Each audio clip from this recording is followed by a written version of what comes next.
Noodles. Now I've gone on record many times to say that I'm a rice over noodles guy, but that doesn't mean they don't hold a place in my heart. So today I'm going to run you through 3 noodle dishes from cheap and easy to a little bit harder and much more expensive, and one in between. So let's get stuck in. And first things first, we need some packet ramen. So we're going to do a cheats version of chili oil noodles, and for this you're going to need an egg for garnish, spring onion for garnish, clove of garlic, the noodles obviously, and the packet that it comes in. We're also gonna use a little bit of black vinegar and some soy sauce. Got some water boiling. Let's slice the spring onion nice and fine. Probably just want the greens. It's kind of more for garnish, a bit of kind of extra zing, I guess. When I'm doing the greens, I like to push them all together, flatten them out, and then you can cut them nice and fine. There we go, it's our little garnish ready. We'll get our clove of garlic ready. We're just gonna grate this into the sauce. Only need 1 clove. Now you don't want to crush this because I'm going to use a little grater to mince it in. Riveting television. Water's boiling, noodles going. So we're going to get our bowl, put our mix in. You can use as much or as little of this as you want. I'm going to go just a bit over half. Garlic, and that goes. This is one of those perfect like late night or weekend dishes. Takes like 10 minutes to pull together and it's super tasty. So we want to cook these noodles for just a couple of minutes. You want to have them, I guess, slightly undercooked because they will keep cooking once we drain them. They don't take long, these noodles, to cook. So I'm going to pull these noodles off, and while we're draining them, we're going to heat a fry pan up. So we're going to make sure our pan's nice and hot before we add some oil and an egg to it. Use a fair amount of oil because we're going to do the whole kind of Asian style crispy egg where the white's all nice and golden and crispy and the yolk's still soft. The other thing we're going to do is put some oil into this saucepan that we just dried, and we're going to start heating that up. You can tell your oil's hot enough when you put your chopsticks in and they start to fry. In goes our egg.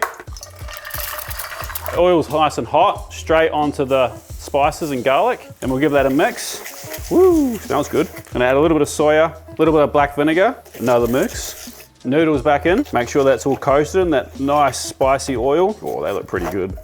Then to finish, our spring onions and a nice crispy egg with soft yolk. And that's it. Literally took me, I don't know, 10 minutes from start to finish. I think that's being generous. Let's have a taste. Oh, can't beat a soft yolk.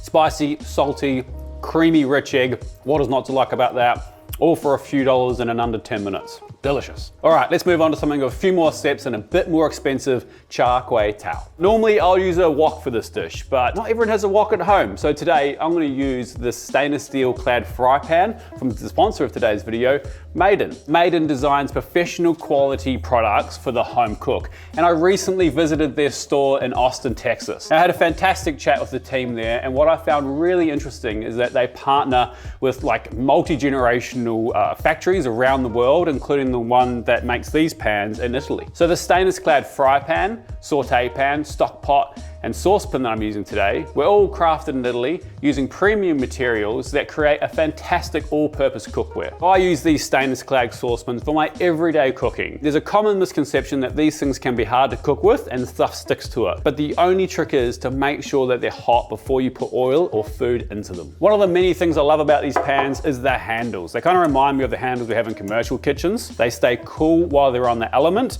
and they're really comfortable in the hand. All these little details make these pans an absolute dream to use day in, day out. So the 5-ply stainless steel material that these pans are made of really helps with heat retention.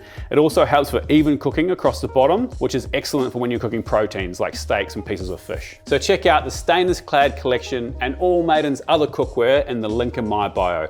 And a huge thank you to Maiden for sponsoring today's video. Now back to the noodles. So we're gonna make Quay Chow, which is a fried noodle dish, really popular in Singapore and Malaysia. I think it actually comes from Malaysia, don't quote me on that. I'm not a food historian, but I know this is delicious. 1 tablespoon sweet soya sauce, 1 tablespoon oyster sauce, 1 tablespoon soya sauce mixed together. We'll need that later. Bean shoots, prawns deveined, and the little shoot in the back also removed. Off camera, Dazz gets grossed out. 1 egg. Just gonna beat it. Just use a fork or chopsticks, actually, probably a bit more authentic. Chinese sausage. You can get this in most supermarkets now, or your Asian grocer. Just sliced on an angle. It's super fatty, quite sweet, good stuff. So like all stir fries, it's imperative you have everything ready before you start cooking, because as soon as you start cooking, you cannot stop. Spring onions. So I've got 3 here, but I'm actually only gonna use 2. So we're gonna slice these. We'll keep the whites chunky. I like a bit of texture there. And then we will chiffonade or finely slice the green part, and we'll put these in at different times. So keep them in a different pile. Basically, these parts will cook really quickly, and we want them to stay nice and green. Garlic chives. I call them garlic chives, but I think that might be incorrect. They're called garlic shoots at the grocer that I get them from. Anyway, they smell like garlic. If you can get them, put them in. If you can't, just leave them out and replace them with a little bit of crushed garlic. But I highly encourage you to try and find them. We're gonna keep these also fairly chunky, kind of 3 centimeter pieces. Big, fat, wide rice noodles. You buy these in packets. I microwave mine for about 2 minutes and then I pull them all apart. If you don't do that, you're gonna struggle to get them to not stick together. So these haven't been cooked, but they have been put in the microwave quickly and pulled apart. Time to start cooking. So like I was saying before, I think the main issue people have when they're using stainless steel is they don't get it hot enough. So put it on the heat and let it soak up some of that heat for a couple minutes. If you don't have a proper wok burner like they have in Asian restaurants, the heat comes out of the pan quickly. Now these stainless steel ones are much better than an average wok because a wok is really thin because they have heaps of heat. So these should keep the heat a bit better, but still saying that, it's actually the burner. You don't have enough, I think they call it BCUs, or the amount of power that you have from it. So what we're gonna do is we're gonna cook our egg, then we're gonna remove it, and then we'll start adding stuff to the pan a lot slower than you would if you saw someone using a proper wok station. Our pan's hot, get some oil in there. So you can see the oil, see how it kind of shimmers and it almost thins out. That's when you know it's probably hot enough. I'm using peanut oil. I like to use peanut oil as my non kind of flavored oil. Doesn't have much flavor at all, really high smoke point. Once that's hot, we're gonna put this egg in there. It'll take literally seconds. Pan's back on the heat, get any extra egg out of there. As you can see, it didn't stick at all. We're not gonna add any more oil just now. So we're gonna add our Chinese sausage next. And because there's a lot of fat in the sausage, we kind of want to render some of this out a little bit. You don't really need to, but I think it works well. It's also got a lot of sugar, so it will start to catch and burn pretty quickly. Next, we're gonna add our prawns, our spring onion whites, and our garlic chives. Toss that around a bit. If you see the pan is completely dry of oil, you're gonna need to add more before you put your noodles in. Okay, our egg goes back in and break it up. Time for our noodles. Quick toss. Some bean shoots, our little sauce mix around the outside, and our greens.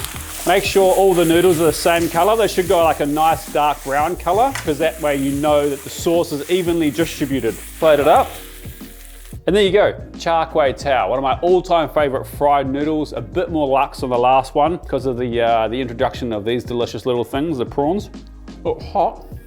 Oh, wow, just relax, you don't need to eat it so fast. Okay, well I could taste that, I know I just completely scolded all my taste buds, but I love this dish. I love the texture of these noodles when they're fried nicely. I love the nice sweetness of the sausage. I love the prawns in there, and I love the fact that it reminds me of hawker centers in Singapore, one of my favorite places in the world. Delicious, but next, let's make something a little bit more expensive. So this is a riff on a Taiwanese braised beef noodle dish, which is really popular all over Taiwan, but it should have the same essence. Now I'm not gonna say it is the dish because people will get upset, and fair enough too.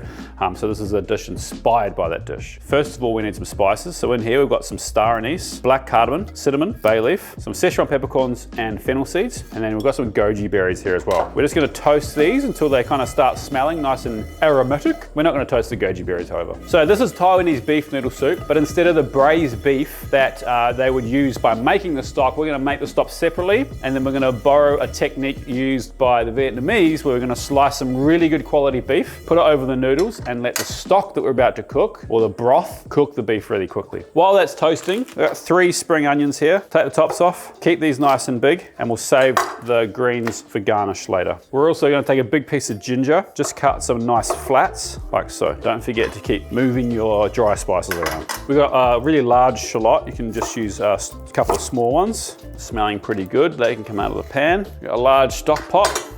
You've got the lid for, ideally. Get the heat on that and get some oil in the bottom. You want enough to cover the bottom. So first thing I'm gonna put in there is the ginger, because the ginger is pretty hard to burn, really. Nice and even and flat. So we've got the ginger in there. Just gonna slice these shallots and then we'll get those in there too. We can add our spring onion whites. Just get some color on all that veg. So we're gonna take all our spices and we're gonna wrap them up in some cheesecloth, and that just saves you biting into a star anise halfway through your soup. Put them into the bag, fold it over. Once we've got some color onto those, time to add garlic. And you want a fair amount of garlic. I just chop a whole head in half, place it in like that. So what we have here is some chili bean paste. So it's fermented soya beans. Ooh, smells good. And then chili. So we're gonna add as much or as little as you want of that. I'm gonna add a couple of big tablespoons because I like it fairly spicy. Kind of get that caramelizing a little bit as well. And I tell you what, this smells incredible. Got the freshness of the ginger and the garlic, and then that little bit of funk from that bean paste and the chili. Yum. Okay, here's the trick. So this here is a liter of beef bone broth. In that goes, and in this goes. Now the trick is to use bone broth instead of just normal beef stock. I think when they're making bone broth, which is like this trendy thing that all the Fitspo kids love for its collagen levels and all that stuff. I think when they're making that, they use a lot more beef bones in there. So it's got a much darker, richer flavor. So I'm gonna get that in there. So now the spices are in. I'm gonna add Shaoxing wine, soy sauce. Now this is actually Japanese soy sauce, and it's a really, really good one. Any soy sauce will really work. Soy sauce is a very complicated subject. There's a lot of soy sauces. Maybe we do that one day. And like about a tablespoon of dark soy sauce, kind of more for the color. We've also got a nice big piece of rock sugar. Get everything kind of incorporated, and then we're gonna shove a lid on, and we're gonna simmer this for at least 30 minutes. Ideally, you kind of wanna let it go for about an hour. I'm gonna bring that back to a simmer before we pop the lid on and let that do its thing for a good half an hour. Lid goes on, and then I'll come back, we'll get all the other garnishes ready. So our delicious little broth's been simmering for half an hour, and I tell you what, the smell is pretty good. The house smells good. We've got some bok choy here. All we're simply gonna do with this is split it in half, like so, and we'll blanch that quickly when we do our noodles. Just gonna slice up these spring onions that we had left over to garnish the top. Just nice little rounds. That's plenty. I'll keep the rest of those for a salad another day. Oh no, rate my chives, wouldn't be happy with those. And then the beef. The thing that makes this recipe really expensive. If you can't afford this beef, don't let that stop you from making this dish. Just buy the best beef that you can afford. Because the way we're gonna cook this, you kind of want really high quality beef. I also encourage you to try and buy, it doesn't necessarily need to be Wagyu, but something with a high fat content. You kind of want that kind of fat to render out and kind of get on the edge of the bowl. So this is jade. It's been in my fridge overnight open. That's why it kind of looks like that. So it's nice and dry and easy to slice. This is a pure blood Australian Wagyu product. So this is marble score 7. It's a delicious cut of meat and it's perfect for what we want to do now. So what we're going to do is slice it nice and thin. Separate board, so I don't have to clean this monster. Take our beef. What we're going to do is cut nice thin strips. This first layer I'm going to take off, save that for something else. So I'm going to cut some strips like this. So they're cutting against the grain, so the fibers are nice and small. The fibers are only as small as that. Good looking beef, isn't it? So the colder this is, the easier it is to slice. And this piece of sirloin hasn't actually been trimmed before I kind of got to it. That's why there's this kind of part here on it, which we can go through and trim after. Now, I'm pretty confident this beef's gonna be super tender, so I'm not too stressed about it. But there is this big bit of silver skin in all sirloins that's still attached to this one that we will take off. Now, this is the cube roll end of the sirloin. There's nothing wrong with it. There's nothing wrong with this end of the beef at all. But you can see here, this part here, we need to get that out. It's gonna be chewy. This is on all sirloins. This is what happens at the other end. We're simply gonna cut that out carefully, trying to reduce waste. So stuff's expensive. Cut there, and then we'll take that piece out. I'm just gonna take slices. You do wanna be able to eat this with chopsticks, 2 pieces like that, and I think that's a good portion. I'm gonna put some paper in between these layers so that they're easy to get out. Probably should have put one on there first, but I'll tell you what I can do. Stunning. That way you got an easy portion.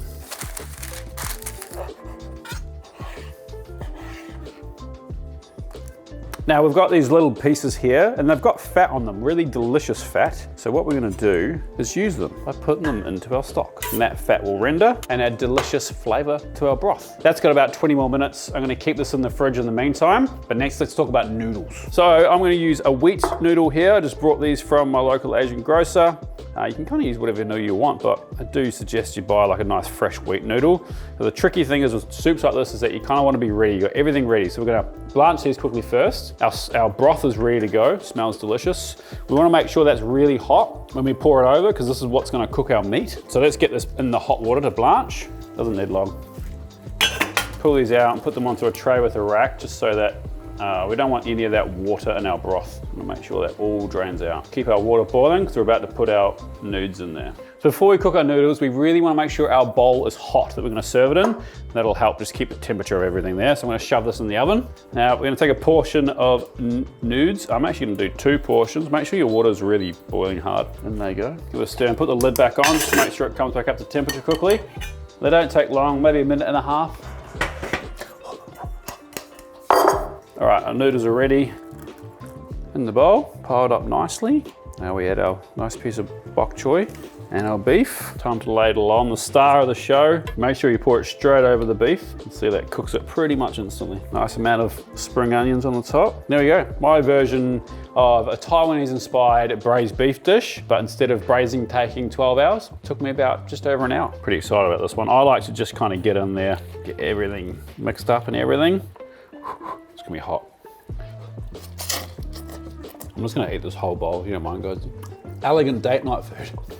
That's delicious. By no means does this replace the deliciousness that is something that's been boiled for 12 hours with the meat in it, but it's not too far off it. You know, what really helps is that nice fatty, rich meat from the Wagyu. But like I said, just get something with a high fat content and you spend as much money as you can. Like you saw, you know, I probably only used about 120 grams for the portion. You don't need much more than that. The star of the show really is that delicious broth. Thank you so much for watching, legends. Hope you took something from this video. Like it if you did, subscribe if you're not, and we'll see you next week for another recipe. Peace.